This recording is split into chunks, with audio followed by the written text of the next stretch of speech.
Hi, welcome to Beef Cattle Institute's Ask the Experts. I'm Brad White, joined today by two experts, Dr. Brian Lubers. Morning, Brad. And Dr. Philip Lancaster. Hey, Brad. Happy to have you guys with us, and as always, if you have a question for us to answer, you can send it in to bci@ksu.edu, and based on their answers, each of these guys will get up to 10 points as we go through our listener question today, which is a great one. And the listener says, I've heard a lot about different grazing programs. What is best for and trying to figure out what is best for my operation, a continuous or a more management intensive type grazing? Philip, I'm going to go to you first. How do I figure out the answer to that question?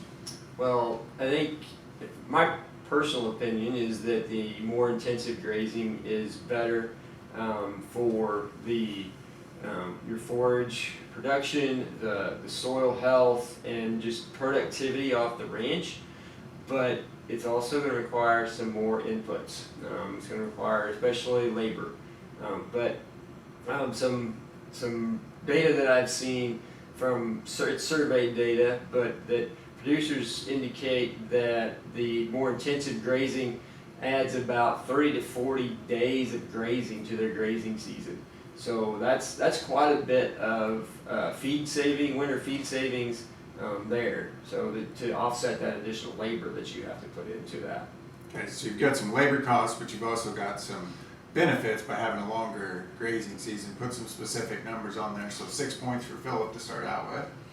Yeah, I think I'll take the continuous grazing side as my preferred choice, and I think Philip really answered why. I mean, it really comes down to the labor. So and there's some other inputs like fencing and things like that, but the labor of checking the fencing, the labor of moving the cattle.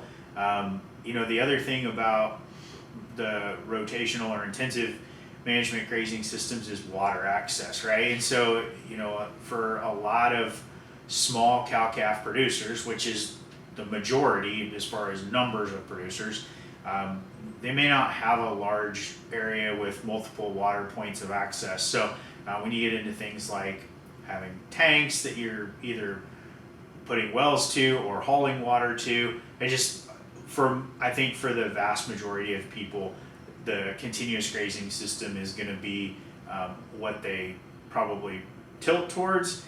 And the other thing is we often, and maybe this is tradition, which maybe isn't the best reason to do something, is the summertime is the time we turn them out and do other things around the operation, right? Mechanical stuff, crops, whatever that might be. So I think great point though, Brian, on the costs associated with it. Labor is the one that Philip mentioned, but you also threw in fencing and water, and the water can be a big one, because if I have to add a well to make this plan work, or if I have to add new water, it's going to take a while to pay for that. So even those extra days that I get may be hard to justify.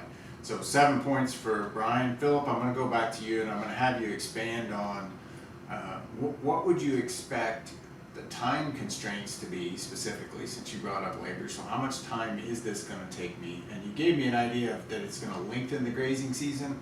What about the quality of forage and pasture? So 2 questions.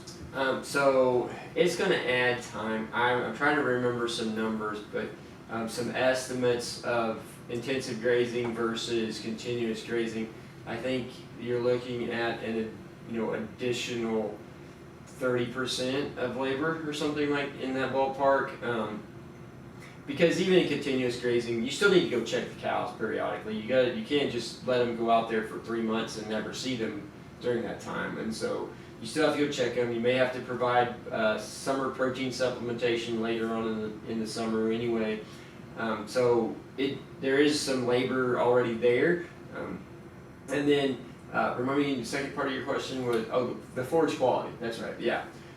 So there is some improvement in forage quality, because when you graze off a plant, the regrowth is higher quality, higher digestibility than the part that was grazed off. And so the regrowth is, and if you come back to regraze that soon enough, then what the cow is consuming is higher quality than what would be there otherwise. But that's a trade-off, because especially in our native species, regrazing them too soon can have a detrimental effect on plant survivability and stand persistence. Excellent. And because Philip gave a long answer for that one, he's going to end up actually having 8 points. Brian's got 6. Thanks for joining us today. As always, if you have a question, send it to bci@ksu.edu.